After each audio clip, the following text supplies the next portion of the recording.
Immigration from Latin America, Asia, and Africa has brought new traditions and cultures to Minneapolis and St. Paul. They were once pretty homogeneous cities, says Satbir Chowdhury. He's the son of immigrants from India and the state's first Hindu legislator. It used to be Swedes and Norwegians arguing over lutefisk or lefse. Now we've got Germans, Scandinavians, now living in the same society as Somalis and Hmong and South Asians. And so these are all the growing pains of a growingly diverse society. As many as 50,000 of the new immigrants are Muslims from Somalia. Many voted for the first time in 2006, helping Keith Ellison become the nation's first Muslim member of Congress. I feel that the Muslim community, at least in Minnesota, has gained much more confidence than they had before. There were 2 Muslim candidates in 2006, and one actually won. Social worker Farheen Hakim was the other candidate. She's run for mayor of Minneapolis and for county commissioner and says Muslims must get involved with the everyday events of American citizenship. That's one reason she formed this Muslim Girl Scout troop out on a field trip recently. On my honor, I will try to serve Allah and my country, to help people at all times, and to live by the Girl Scout law. One thing I'd hope that these girls would be able to experience is to feel like they belonged somewhere.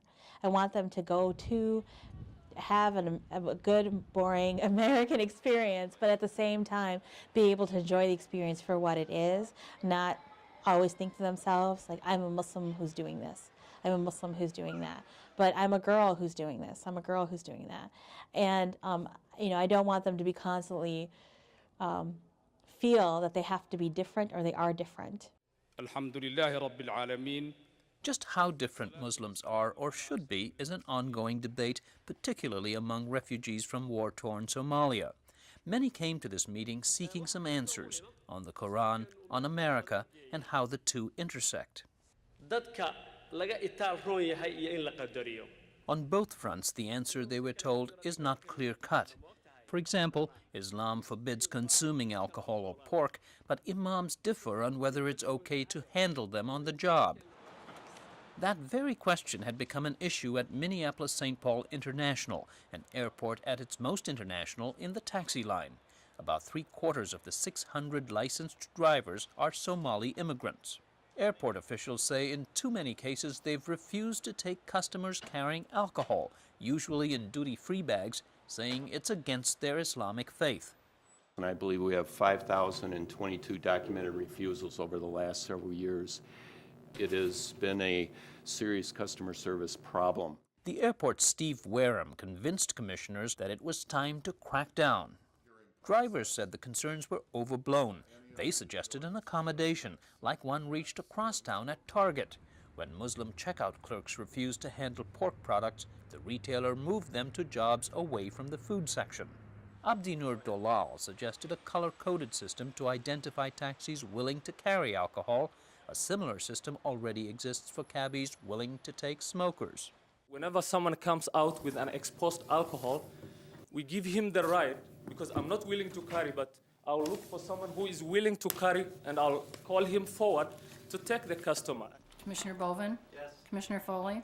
But saying customers come first, airport commissioners voted to stiffen penalties for drivers refusing service, a 30-day suspension the first time, 2 years if it happens again. Commissioner Mike Landy said the public was in no mood to compromise. Frankly, we have 600 letters. You would have had passengers who frankly, told the MAC that they were going to pick cabs with a certain color top light because they may not want to ride with a Muslim cab driver.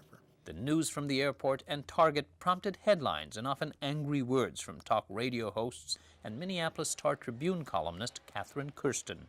I am told this is bogus. It is not an issue. Islam does not prohibit touching pepperoni pizza. What about the next time around when the Muslim cab drivers, or a minority of Muslims in this community, say that they won't transport women wearing tank tops? They won't transport unmarried couples.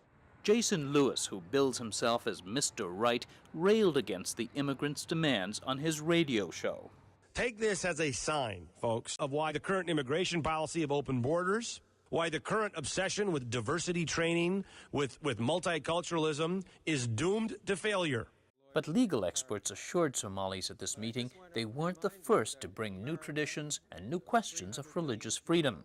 Mort Rywek is a veteran local human rights activist. And all the religious groups in the country that have come over here from generation to generation have gone through some of the same problems that you're going through. Law professor Michael Jordan and human rights lawyer Stephen Cooper talked about the balance that is America. There are things that are going to happen to you in your day-to-day lives that may offend you, and it may offend your religious practices. But the price that we pay for a lot of the freedoms that we have in this country is accepting a lot of those inconveniences. Why? Because it's believed a greater good is served.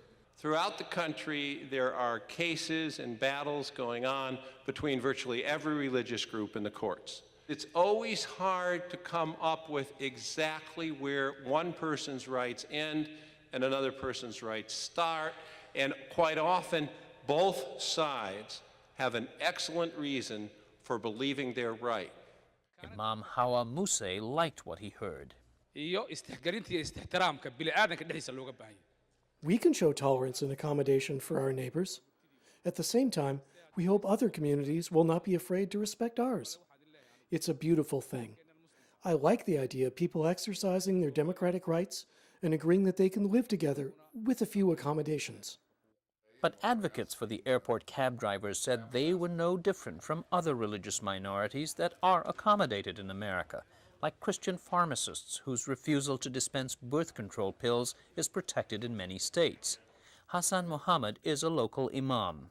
We are disappointed because we see this increasing penalty as a harsh penalty against a group of fellow Americans only because they are practicing their faith.